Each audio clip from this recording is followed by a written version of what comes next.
ਸਤਿ ਸ਼੍ਰੀ ਅਕਾਲ ਦੋਸਤੋ। ਹੰਕਾਰ ਦਾ ਰੋਗ ਚੰਗੇ ਕੰਮਾਂ ਤੋਂ ਪੈਦਾ ਹੁੰਦਾ ਹੈ। ਸ਼ਾਇਦ ਇਸੇ ਲਈ ਇਸ ਨੂੰ ਇੰਨਾ ਖਤਰਨਾਕ ਮੰਨਿਆ ਜਾਂਦਾ ਹੈ। ਦੁਨੀਆ ਵਿੱਚ ਕਿੰਨੇ ਲੋਕ ਹੋਣਗੇ ਜੋ ਢਾਬਿਆਂ, ਰੈਸਟੋਰੈਂਟਸ ਜਾਂ ਹੋਟਲਾਂ ਵਿੱਚ ਭਾਂਡੇ ਸਾਫ਼ ਕਰਦੇ ਹੋਣਗੇ। ਕਿੰਨੇ ਹੀ ਲੋਕ ਅਜਿਹੇ ਵੀ ਹੋਣਗੇ ਜੋ ਜੁੱਤੀਆਂ ਪਾਲਿਸ਼ ਕਰਕੇ ਆਪਣੀ ਰੋਟੀ ਕਮਾਉਂਦੇ ਹੋਣਗੇ। ਉਹ ਥਾਂ ਤੇ ਜਾ ਕੇ ਇਹ ਨਹੀਂ ਦੱਸਦੇ ਕਿ ਅਸੀਂ ਕੀ ਕੰਮ ਕਰਦੇ ਹਾਂ, ਲੇਕਿਨ ਕਿਸੇ ਧਾਰਮਿਕ ਜਗ੍ਹਾ ਉੱਤੇ ਬਰਤਨ ਸਾਫ਼ ਕਰਕੇ ਵਾਪਸ ਆਏ ਮਨੁੱਖ ਨੂੰ ਜਾਂ ਜੁੱਤੀਆਂ ਜੋੜੇ ਝਾੜ ਕੇ ਵਾਪਸ ਪਰਤੇ ਬੰਦੇ ਨੂੰ ਜਗ੍ਹਾ ਦੱਸਣ ਵਿੱਚ ਬਹੁਤ ਮਾਣ ਪ੍ਰਾਪਤ ਹੁੰਦਾ ਹੈ ਕਿ ਉਹ ਭਾਂਡੇ ਸਾਫ਼ ਕਰਕੇ ਆਇਆ ਹੈ ਜਾਂ ਜੁੱਤੀਆਂ ਜੋੜੇ ਝਾੜ ਕੇ। ਇਹ ਅਸਲ ਵਿੱਚ ਅਹੰਕਾਰ ਹੈ ਜੋ ਆਪਣੀ ਸ਼ੋਭਾ ਆਪ ਕਰਦਾ ਫਿਰਦਾ ਹੈ। ਕਦੀ ਸਾਨੂੰ ਪਦਾਰਥਾਂ ਦਾ ਅਹੰਕਾਰ ਹੈ, ਕਿਤੇ ਧਾਰਮਿਕ ਕਰਮਾਂ ਦਾ, ਕਿਤੇ ਇਨਸਾਨ ਆਪਣੀ ਪੜ੍ਹਾਈ ਦਾ ਅਹੰਕਾਰ ਕਰਦਾ ਹੈ ਅਤੇ ਕਿਤੇ ਆਪਣੇ ਪੈਸੇ ਦਾ। ਕਦੀ ਉਸ ਨੂੰ ਆਪਣੇ ਜ਼ੋਰ ਦਾ ਅਹੰਕਾਰ ਹੁੰਦਾ ਹੈ ਅਤੇ ਕਿਤੇ ਆਪਣੀ ਖੂਬਸੂਰਤੀ ਦਾ। ਵਾਸਤਵ ਵਿੱਚ ਦੇਖਿਆ ਜਾਵੇ ਤਾਂ ਅਹੰਕਾਰ ਹਮੇਸ਼ਾ ਗੁਣਾਂ ਤੇ ਹੀ ਖੜਾ ਹੁੰਦਾ ਹੈ। ਭਾਵ ਗੁਣਵਾਨ ਹੀ ਜ਼ਿਆਦਾ ਹੰਕਾਰੀ ਹੁੰਦਾ ਹੈ। ਜਿਸ ਕੋਲੇ ਕੋਈ ਗੁਣ ਹੀ ਨਹੀਂ ਹੈ, ਭਲਾ ਉਸ ਨੂੰ ਕਿਸ ਚੀਜ਼ ਦਾ ਹੰਕਾਰ ਹੋਵੇਗਾ। ਕਹਿੰਦੇ ਨੇ ਕਿ ਹੰਕਾਰ ਨੂੰ ਬੈਠਣ ਵਾਸਤੇ ਹਮੇਸ਼ਾ ਗੁਣਾਂ ਦਾ ਸਿੰਘਾਸਨ ਚਾਹੀਦਾ ਹੁੰਦਾ ਹੈ। ਇੱਕ ਬੰਦਾ ਸਾਰਾ ਦਿਨ ਗੁਰਦੁਆਰੇ ਸੇਵਾ ਕਰਦਾ ਹੈ ਕਿ ਸ਼ਾਇਦ ਪਰਮਾਤਮਾ ਦਇਆਵਾਨ ਹੋ ਕੇ ਸਾਡੇ ਗੁਨਾਹ ਬਖਸ਼ ਦੇਵੇ, ਪਰ ਘਰੇ ਆਉਂਦੇ ਅਹੰਕਾਰ ਹੋ ਜਾਂਦਾ ਹੈ ਕਿ ਅੱਜ ਤਾਂ ਮੈਂ ਸੇਵਾ ਹੀ ਬਹੁਤ ਕੀਤੀ, ਸਿਮਰਨ ਕੀਤਾ, ਮਾਲਾ ਫੇਰੀ ਕਿ ਸ਼ਾਇਦ ਪ੍ਰਭੂ ਦੀ ਪ੍ਰਾਪਤੀ ਦਾ ਸਾਧਨ ਬਣ ਜਾਏ। ਪਰ ਹੰਕਾਰ ਨੇ ਸਾਰਾ ਖੇਡ ਵਿਗਾੜ ਦਿੱਤਾ। ਹੰਕਾਰੀ ਨੂੰ ਦੂਜੇ ਛੋਟੇ ਲੱਗਦੇ ਹਨ ਅਤੇ ਖੁਦ ਨੂੰ ਉਹ ਮਹਾਨ ਦੱਸਦਾ ਹੈ। ਦੋਸਤੋ, ਚੰਦਨ ਦੇ ਬੂਟੇ ਕੋਲੇ ਨਿੰਮ ਵੀ ਹੁੰਦੀ ਹੈ ਅਤੇ ਬਾਂਸ ਵੀ। ਨਿੰਮ ਦਾ ਬੂਟਾ ਚੰਦਨ ਦੀ ਸੁਗੰਧੀ ਉਸ ਦੇ ਗੁਣ ਗ੍ਰਹਿਣ ਕਰ ਲੈਂਦਾ ਹੈ, ਪਰ ਬਾਂਸ ਨਹੀਂ ਕਰਦਾ। ਕੀ ਤੁਸੀਂ ਜਾਣਦੇ ਹੋ ਕਿਉਂ? ਕਿਉਂਕਿ ਬਾਂਸ ਵਿੱਚ 5 ਗੁਣ ਹੁੰਦੇ ਹਨ ਜੋ ਉਸ ਨੂੰ ਹੰਕਾਰੀ ਬਣਾ ਦਿੰਦੇ ਨੇ। ਬਾਂਸ ਦੇ ਉਹ 5 ਗੁਣ ਹੀ ਉਸ ਨੂੰ ਚੰਦਨ ਦੀ ਮਹਿਕ ਤੋਂ ਵਾਂਝਾ ਰੱਖਦੇ ਹਨ। ਬਾਂਸ ਉੱਚਾ ਬੜਾ ਹੈ। ਪਹਿਲਾਂ ਤਾਂ ਇਹ ਹੰਕਾਰ ਹੈ ਉਸ ਨੂੰ, ਜਿੱਦਾਂ ਸਾਡੇ ਵੀ ਕਈ ਲੋਕ ਨੇ ਜਿਨ੍ਹਾਂ ਨੂੰ ਆਪਣੀ ਪਦਵੀ, ਆਪਣੀ ਪਹੁੰਚ ਦਾ ਬਹੁਤ ਹੰਕਾਰ ਹੈ, ਜਿਸ ਕਰਕੇ ਉਹ ਗੁਣ ਗ੍ਰਹਿਣ ਨਹੀਂ ਕਰ ਪਾਉਂਦੇ। ਦੂਜਾ ਬਾਂਸ ਜਿੰਨਾ ਉੱਚਾ ਹੈ ਓਨਾ ਹੀ ਉਹ ਅੰਦਰੋਂ ਖਾਲੀ ਹੈ, ਖੋਖਲਾ ਹੈ। ਇੱਕ ਪਾਸੇ ਫੂਕ ਮਾਰੋ, ਦੂਜੇ ਪਾਸੇ ਵੀ ਬਾਹਰ ਆ ਜਾਵੇ। ਇਸੇ ਤਰ੍ਹਾਂ ਹੰਕਾਰੀ ਬੰਦਾ ਜਿਸ ਨੂੰ ਕੋਈ ਚੰਗੀ ਗੱਲ ਦੱਸੋ ਤਾਂ ਇੱਕ ਕੰਨ ਥਾਣੀ ਪਾਉਂਦਾ ਹੈ ਅਤੇ ਦੂਜੇ ਥਾਣੀ ਬਾਹਰ ਕੱਢ ਦਿੰਦਾ ਹੈ। ਬਾਂਸ ਵਿੱਚ ਗੰਢਾਂ ਹੁੰਦੀਆਂ ਹਨ। ਠੀਕ ਉਸੇ ਤਰ੍ਹਾਂ ਹੰਕਾਰੀ ਇਨਸਾਨ ਵਿੱਚ ਹਉਮੈ ਦੀਆਂ ਬਹੁਤ ਗੰਢਾਂ ਹੁੰਦੀਆਂ ਹਨ। ਉਸ ਨੂੰ ਆਪਣਿਆਂ ਨਾਲ, ਆਪਣੇ ਮਿੱਤਰਾਂ ਅਤੇ ਸਾਕ ਸੰਬੰਧੀਆਂ ਨਾਲ ਮੂੰਹ ਮਿਟਾਓ ਆਮ ਤੌਰ ਤੇ ਬਣਾਈ ਹੀ ਰੱਖਦੀਆਂ ਹਨ। ਚੌਥਾ, ਬਾਂਸ ਉੱਪਰ ਇੱਕ ਪਤਲੀ ਚਮਕਦਾਰ ਪਰਤ ਹੁੰਦੀ ਹੈ ਜੋ ਇਸ ਦਾ ਬੇੜਾ ਗਰਕ ਕਰਦੀ ਹੈ। ਚੰਦਨ ਦੀ ਸੁਗੰਧ ਅੰਦਰ ਨਹੀਂ ਪ੍ਰਵੇਸ਼ ਕਰਨ ਦਿੰਦੀ। ਠੀਕ ਉਸੇ ਤਰ੍ਹਾਂ ਹੰਕਾਰੀ ਇਨਸਾਨ ਵਿੱਚ ਇੱਕ ਪਰਤ ਹੁੰਦੀ ਹੈ ਜੋ ਉਸ ਦੇ ਉੱਚੇ ਹੋਣ ਦੀ, ਉਸ ਨੂੰ ਹਉਮੈ ਤਿਆਗਣ ਨਹੀਂ ਦਿੰਦੀ, ਹੰਕਾਰ ਛੱਡਣ ਨਹੀਂ ਦਿੰਦੀ। ਉਸ ਨੂੰ ਲੱਗਦਾ ਹੈ ਮੈਨੂੰ ਕੀ ਲੋੜ ਹੈ ਕਿਸੇ ਦੀ, ਮੇਰੇ ਕੋਲ ਜੋ ਹੈ ਉਹ ਹੋਰਾਂ ਕੋਲੇ ਕਿੱਥੇ ਹੈ। ਪੰਜਵਾਂ ਅਤੇ ਸਭ ਤੋਂ ਖਤਰਨਾਕ, ਬਾਂਸ ਕੁਲਘਾਤੀ ਹੁੰਦਾ ਹੈ। ਜਦੋਂ ਤੇਜ਼ ਹਨੇਰੀ ਚੱਲਦੀ ਹੈ ਤਾਂ ਬਾਂਸ ਆਪਸ ਵਿੱਚ ਖਹਿ ਕੇ ਅੱਗ ਕੱਢਦੇ ਹਨ। ਖੁਦ ਵੀ ਸੜਦਾ ਹੈ ਅਤੇ ਹੋਰਾਂ ਨੂੰ ਵੀ ਸਾੜ ਦਿੰਦਾ ਹੈ। ਉਸੇ ਤਰ੍ਹਾਂ ਹੰਕਾਰੀ ਬੰਦਾ ਖੁਦ ਵੀ ਹਉਮੈ ਵਿੱਚ ਸੜਦਾ ਹੈ ਅਤੇ ਆਪਣੇ ਆਲੇ ਦੁਆਲੇ ਦੇ ਲੋਕਾਂ ਨੂੰ ਵੀ ਹਉਮੈ ਦਾ ਰੋਗ ਲਗਾ ਦਿੰਦਾ ਹੈ। ਦੋਸਤੋ, ਹੰਕਾਰ ਤਾਂ ਆਪਣਿਆਂ ਦਾ ਮਾਨ ਸਨਮਾਨ ਵੀ ਬਰਦਾਸ਼ਤ ਨਹੀਂ ਕਰ ਸਕਦਾ। ਉਸ ਨੂੰ ਸਿਰਫ ਆਪਣੇ ਆਪ ਦੀ ਵਡਿਆਈ ਨਾਲ ਹੀ ਹੁੰਦਾ ਹੈ, ਆਪਣੀ ਹੀ ਵਾਹਵਾਹੀ ਦਾ ਖਿਆਲ ਰਹਿੰਦਾ ਹੈ। ਪੁਰਾਣੇ ਸਮਿਆਂ ਵਿੱਚ ਇੱਕ ਤਪਸਵੀ ਸੀ। ਕੁਟੀਆ ਵਿੱਚ ਰਹਿਣਾ ਅਤੇ ਸਾਰਾ ਦਿਨ ਪੂਜਾ ਪਾਠ ਕਰਨਾ, ਪਰਮਾਤਮਾ ਨਾਲ ਲਿਵ ਲਗਾਈ ਰੱਖਣੀ। ਸਿਰਫ ਭੋਜਨ ਪ੍ਰਸ਼ਾਦਾ ਛਕਣ ਲਈ ਨਾਲ ਦੇ ਪਿੰਡ ਭਿਕਸ਼ਾ ਮੰਗਣ ਜਾਂਦਾ ਸੀ। ਇੱਕ ਦਫਾ ਉਸ ਤਰਫ ਦੀ ਰਾਜਾ ਗੁਜ਼ਰ ਰਿਹਾ ਸੀ। ਇਸ ਦੇ ਦਰਸ਼ਨ ਕੀਤੇ ਅਤੇ ਬਹੁਤ ਪ੍ਰਭਾਵਿਤ ਹੋਇਆ, ਬਹੁਤ ਖੁਸ਼ ਹੋਇਆ। ਜਾਣ ਲੱਗਿਆ ਆਪਣਾ ਇੱਕ ਬਹੁਤ ਕੀਮਤੀ ਚੋਲਾ ਇਸ ਤਪਸਵੀ ਨੂੰ ਦੇ ਗਿਆ। ਉਸ ਚੋਲੇ ਉੱਤੇ ਬਹੁਤ ਕੀਮਤੀ ਹੀਰੇ ਜਵਾਹਰਾਤ ਜੜੇ ਹੋਏ ਸਨ। ਫਕੀਰ ਤਪਸਵੀ ਵੀ ਚੰਗਾ ਗਿਆਨੀ ਸੀ ਤਾਂ ਜ਼ਿਆਦਾ ਮੋਹ ਨਾ ਕੀਤਾ ਅਤੇ ਸੰਭਾਲ ਕੇ ਰੱਖ ਦਿੱਤਾ। ਸਮਾਂ ਲੰਘਦਾ ਗਿਆ। ਇੱਕ ਦਫਾ ਇਸ ਫਕੀਰ ਦਾ ਇੱਕ ਮਿੱਤਰ ਇਸ ਕੋਲ ਮਿਲਣ ਆਇਆ। ਉਹ ਵੀ ਤਪਸਵੀ ਹੀ ਸੀ। ਇਸ ਮਿੱਤਰ ਨੇ ਆਪਣੇ ਦੋਸਤ ਦੀ ਬਹੁਤ ਆਓ ਭਗਤ ਕੀਤੀ, ਪ੍ਰਭੂ ਦੀਆਂ ਗੱਲਾਂ ਕੀਤੀਆਂ।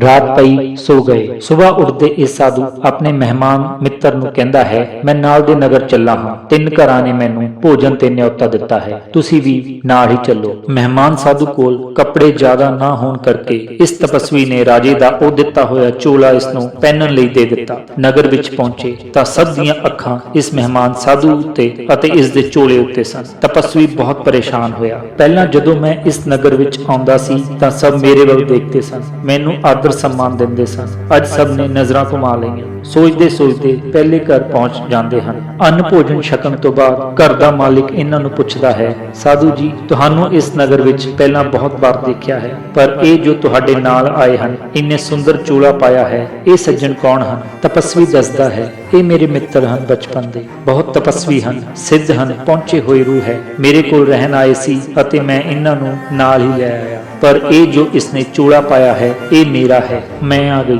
ਹੰਕਾਰ ਨੇ ਵਾਰ ਕਰ ਦਿੱਤਾ। ਘਰੋਂ ਬਾਹਰ ਆਏ ਤਾਂ ਮਹਿਮਾਨ ਸਾਧੂ ਕਹਿੰਦਾ ਹੈ, ਮਿੱਤਰਾ, ਤੂੰ ਮੈਨੂੰ ਕੱਪੜੇ ਪਾਏ ਹੋਣ ਦੇ ਬਾਵਜੂਦ ਨਗਨ ਕਰ ਦਿੱਤਾ। ਸਾਧੂ ਨੇ ਮਾਫੀ ਮੰਗੀ ਅਤੇ ਕਿਹਾ, ਮੈਨੂੰ ਇਸ ਤਰ੍ਹਾਂ ਨਹੀਂ ਬੋਲਣਾ ਚਾਹੀਦਾ ਸੀ, ਮੈਨੂੰ ਮਾਫ ਕਰ ਦਿਓ। ਗੱਲਾਂ ਕਰਦੇ ਕਰਦੇ ਦੂਸਰੇ ਘਰ ਪਹੁੰਚ ਜਾਂਦੇ ਹਨ। ਦੂਜੇ ਘਰ ਵਾਲੇ ਵੀ ਗੱਲਾਂ ਵਿੱਚ ਇਸ ਤਪਸਵੀ ਤੋਂ ਪੁੱਛ ਬੈਠਦੇ ਹਨ, ਮਹਾਰਾਜ, ਇਹ ਤੁਹਾਡੇ ਨਾਲ ਸੱਜਣ ਕੌਣ ਨੇ ਜਿਨ੍ਹਾਂ ਨੇ ਇੰਨਾ ਸੁੰਦਰ ਚੋਲਾ ਪਾਇਆ ਹੋਇਆ ਹੈ? ਤਪਸਵੀ ਦੱਸਦਾ ਹੈ, ਇਹ ਮੇਰੇ ਬਚਪਨ ਦੇ ਮਿੱਤਰ ਹਨ, ਇਹ ਵੀ ਸਾਧੂ ਹੀ ਹਨ, ਮੈਨੂੰ ਮਿਲਣ ਆਏ ਸਨ ਅਤੇ ਮੇਰੇ ਕੋਲ ਹੀ ਰੁਕ ਗਏ। ਮੇਰੇ ਬਹੁਤ ਪ੍ਰਿਯ ਮਿੱਤਰ ਹਨ, ਪਰ ਜੋ ਇਹਨਾਂ ਨੇ ਚੋਲਾ ਪਾਇਆ ਹੈ, ਇਹ ਮੇਰਾ ਨਹੀਂ ਹੈ। ਘਰੋਂ ਬਾਹਰ ਆਏ ਤਾਂ ਮਹਿਮਾਨ ਸਾਧੂ ਕਹਿੰਦਾ ਹੈ, ਮਿੱਤਰਾ, ਤੂੰ ਇੱਕ ਵਾਰ ਫੇਰ ਮੇਰੀ ਇੱਜ਼ਤ ਉਤਾਰਤੀ, ਭਲਾ ਇਸ ਤਰ੍ਹਾਂ ਵੀ ਕੋਈ ਕਿਸੇ ਦਾ ਤਾਰੁਫ ਕਰਾਉਂਦਾ ਹੈ? ਫਿਰ ਮਾਫੀ ਮੰਗੀ, ਫਿਰ ਹੱਥ ਜੋੜੇ, ਕਿਹਾ, ਮੈਨੂੰ ਮਾਫ ਕਰ ਦਿਓ, ਇਸ ਤਰ੍ਹਾਂ ਦੁਬਾਰਾ ਨਹੀਂ ਹੋਵੇਗਾ। ਗੱਲਾਂ ਕਰਦੇ ਕਰਦੇ ਤੀਸਰੇ ਘਰ ਆ ਪਹੁੰਚਦੇ ਹਨ। ਤੀਸਰੇ ਘਰ ਵੀ ਉਹੀ ਸਵਾਲ ਹੁੰਦਾ ਹੈ, ਮਹਾਰਾਜ, ਤੁਹਾਡੇ ਨਾਲ ਇਹ ਸਾਧੂ ਕੌਣ ਹਨ ਜਿਨ੍ਹਾਂ ਨੇ ਇੰਨੇ ਸੁੰਦਰ ਵਸਤਰ ਪਾਏ ਹੋਏ ਹਨ? ਤਪਸਵੀ ਦੱਸਦਾ ਹੈ, ਇਹ ਮੇਰੇ ਮਿੱਤਰ ਹਨ, ਸਾਧੂ ਹਨ, ਬਹੁਤ ਪਹੁੰਚੇ ਹੋਏ ਹਨ, ਨਾਲ ਦੇ ਨਗਰ ਰਹਿੰਦੇ ਹਨ, ਮੈਨੂੰ ਮਿਲਣ ਆਏ ਸਨ ਅਤੇ ਕੁਝ ਦਿਨ ਮੇਰੇ ਕੋਲ ਹੀ ਰੁਕ ਗਏ, ਪਰ ਜੋ ਇਹਨਾਂ ਨੇ ਚੋਲਾ ਪਾਇਆ ਹੈ, ਇਹਦੇ ਬਾਰੇ ਮੈਂ ਕੁਝ ਵੀ ਨਹੀਂ ਦੱਸਣਾ। ਤੀਸਰੀ ਵਾਰ ਫਿਰ ਇਸ ਮੈਂ ਨੇ ਸਾਧੂ ਦਾ ਸਾਰਾ ਕੀਤਾ ਕਰਾਇਆ ਮਿੱਟੀ ਵਿੱਚ ਪਾ ਦਿੱਤਾ। ਦੋਸਤੋ, ਇਸੇ ਤਰ੍ਹਾਂ ਹੰਕਾਰੀ ਇਨਸਾਨ ਆਪਣੇ ਦੋਸਤਾਂ ਦਾ ਜਾਂ ਕਿਸੇ ਹੋਰ ਦਾ ਆਪਣੇ ਤੋਂ ਵੱਧ ਆਦਰ ਸਮਾਨ ਹੁੰਦਾ ਕਦੀ ਨਹੀਂ ਦੇਖ ਸਕਦਾ। ਹੰਕਾਰ ਆਪਣੇ ਤੋਂ ਵੱਡਾ ਕਿਸੇ ਨੂੰ ਨਹੀਂ ਮੰਨਦਾ। ਮੈਂ ਹੀ ਰਹਿੰਦਾ ਹੈ, ਤੂੰ ਨੂੰ ਬਿਲਕੁਲ ਭੁੱਲ ਹੀ ਜਾਂਦਾ ਹੈ। ਹੰਕਾਰੀ ਉਸਤਤ ਆਪਣੀ ਕਰਦਾ ਹੈ ਅਤੇ ਨਿੰਦਿਆ ਦੂਸਰਿਆਂ ਦੀ। ਇਸ ਲਈ ਹੰਕਾਰੀ ਦਾ ਨਿੰਦਕ ਹੋਣਾ ਬਹੁਤ ਸੁਭਾਵਿਕ ਹੈ। ਹੰਕਾਰੀ ਦੇ ਅੰਦਰੋਂ ਹੰਕਾਰ ਨੂੰ ਖਤਮ ਕਰਨਾ ਬਹੁਤ ਜ਼ਰੂਰੀ ਹੈ। ਇਹ ਮੈਂ ਹੀ ਜਪਦਾ ਹੈ। ਇਸ ਨੂੰ ਆਪਦੇ ਤੋਂ ਬਿਨਾਂ ਨਾ ਤਾਂ ਕੁਝ ਦਿਸਦਾ ਹੈ ਅਤੇ ਨਾ ਹੀ ਇਹ ਦੇਖਣਾ ਚਾਹੁੰਦਾ ਹੈ। ਹੰਕਾਰੀ ਇਨਸਾਨ ਗੁਣਵਾਨ ਹੁੰਦਿਆਂ ਹੋਇਆਂ ਵੀ ਅਵਗੁਣਾਂ ਦੇ ਨਾਲ ਭਰ ਜਾਂਦਾ ਹੈ। ਮਨਸੂਰ ਅਲ-ਹਲਾਜ ਸੂਫੀ ਸੰਤ ਹੋਏ ਹਨ, ਬਹੁਤ ਨਾਮਵਰ। ਇੱਕ ਵਾਰ ਇਹ ਆਪਣੇ ਮੁਰਸ਼ਦ ਜੁਨੈਦ ਬਗਦਾਦੀ ਨੂੰ ਮਿਲਣ ਗਏ। ਜੁਨੈਦ ਜੋ ਸੀ, ਉਹ ਇੱਕ ਮਸਜਿਦ ਵਿੱਚ ਰਹਿੰਦਾ ਸੀ। ਮਨਸੂਰ ਨੇ ਪਹੁੰਚ ਕੇ ਬੂਹਾ ਖੜਕਾਇਆ। ਅੰਦਰੋਂ ਆਵਾਜ਼ ਆਈ, ਕੌਣ? ਕਹਿੰਦਾ, ਮੈਂ ਹਾਂ ਅਲ-ਹਲਾਜ ਮਨਸੂਰ। ਅੰਦਰੋਂ ਆਵਾਜ਼ ਆਈ, ਬਾਹਰ ਹੀ ਬੈਠ, ਅੰਦਰ ਇੱਕ ਜਾਣੇ ਦੇ ਬੈਠਣ ਦੀ ਹੀ ਜਗ੍ਹਾ ਹੈ, ਥੋੜੀ ਦੇਰ ਬਾਹਰ ਹੀ ਬੈਠ। ਅਲ-ਹਲਾਜ ਨੇ ਸੁਣਿਆ, ਮਸਜਿਦ ਦੀ ਕੰਧ ਦੇ ਨਾਲ ਢੋਲ ਲਾ ਕੇ ਬਹਿ ਗਿਆ। ਰਾਤ ਬੈਠਾ ਰਿਹਾ, 2-3 ਦਿਨ ਬੈਠਾ ਰਿਹਾ, ਕਈ ਦਿਨ ਬੀਤ ਗਏ, ਉੱਥੇ ਹੀ ਬੈਠਾ ਰਿਹਾ। ਲੰਘਦੇ ਹੋਏ ਲੋਕਾਂ ਨੇ ਸੋਚਿਆ ਕਿਤੇ ਜੁੱਤੀਆਂ ਗੰਢਣ ਵਾਲਾ ਹੈ, ਉਸ ਨੂੰ ਜੁੱਤੀਆਂ ਦੇਣ ਲੱਗ ਗਏ ਗੰਢਣ ਦੇ ਵਾਸਤੇ। ਇਹ ਵੀ ਜੁੱਤੀਆਂ ਗੰਢਣ ਲੱਗ ਗਿਆ। ਇਹਨੂੰ ਵੀ ਭੁੱਲ ਗਿਆ ਕਿ ਕਿਸ ਕੰਮ ਆਇਆ ਸੀ। ਕਈ ਮਹੀਨੇ ਇਦਾਂ ਹੀ ਚੱਲਦਾ ਰਿਹਾ।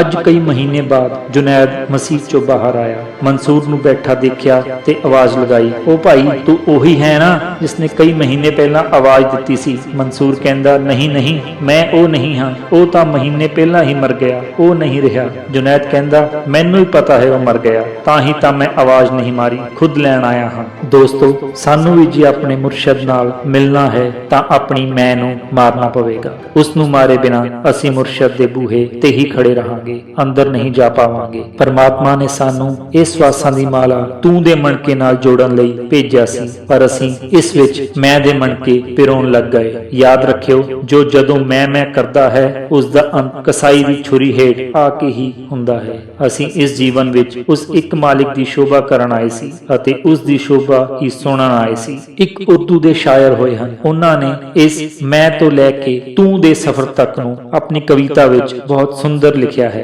फख्र बकरे ने किया, बस मेरे सिवा कोई नहीं, मैं ही मैं हूँ, बस जहां में दूसरा कोई नहीं। कहते बकरे ਨੂੰ ਆਪਣੇ ਆਪ ਤੇ ਬਹੁਤ ਮਾਣ ਹੋ ਗਿਆ ਕਿ ਉਹਦੇ ਸਿਵਾ ਇਸ ਦੁਨੀਆ ਤੇ ਕੋਈ ਵੀ ਨਹੀਂ ਹੈ। ਜੋ ਉਸ ਵਿੱਚ ਹੈ ਉਹ ਕਿਸੇ ਵਿੱਚ ਨਹੀਂ ਹੈ। ਜ਼ੁਬਾਨ मैं बकरे की बेवजह जबा बनी, फिर तब जल के गर्दन और छुरी कसा बनी। ਕਹਿੰਦੇ ਨੇ ਬੱਕਰੇ ਦੀ ਬੇਵਜ੍ਹਾ ਦੀ ਮੈਂ ਨੇ ਉਸ ਨੂੰ ਜ਼ਬਾ ਕਰਵਾ ਦਿੱਤਾ ਅਤੇ ਕਸਾਈ ਦੀ ਛੁਰੀ ਹੇਠ ਲੈ ਆਂਦਾ। गोश्त, हड्डी और चमड़ा जो था जिसमें जार में, कुछ लुटा कुछ पिस गया, कुछ बिक गया बाजार में। मांस, हड्डी, चमड़ी जो भी सी सब बाजार च बिक गया, कुछ भी नहीं रहा। रह गई आंतें फिकत मैं मनाने के लिए ले गया नदाख उसे भी धुनकी बनाने के लिए। ਫਿਕਤ ਕਹਿੰਦੇ ਨੇ ਬਿਨਾਂ ਵਜ੍ਹਾ ਤੋਂ, ਨਦਾਖ ਕਹਿੰਦੇ ਨੇ ਰੂਹ ਪਿੰਜਣ ਵਾਲਾ ਅਤੇ ਧੁਨਕੀ ਜਿਸ ਨਾਲ ਉਹ ਰੂਹ ਪਿੰਜਦਾ ਹੈ। ਕਹਿੰਦੇ ਨੇ ਸਿਰਫ ਆਂਦਰਾਂ ਹੀ ਬਚੀਆਂ ਸੀਗੀਆਂ ਮੈਂ ਕਰਨ ਨੂੰ,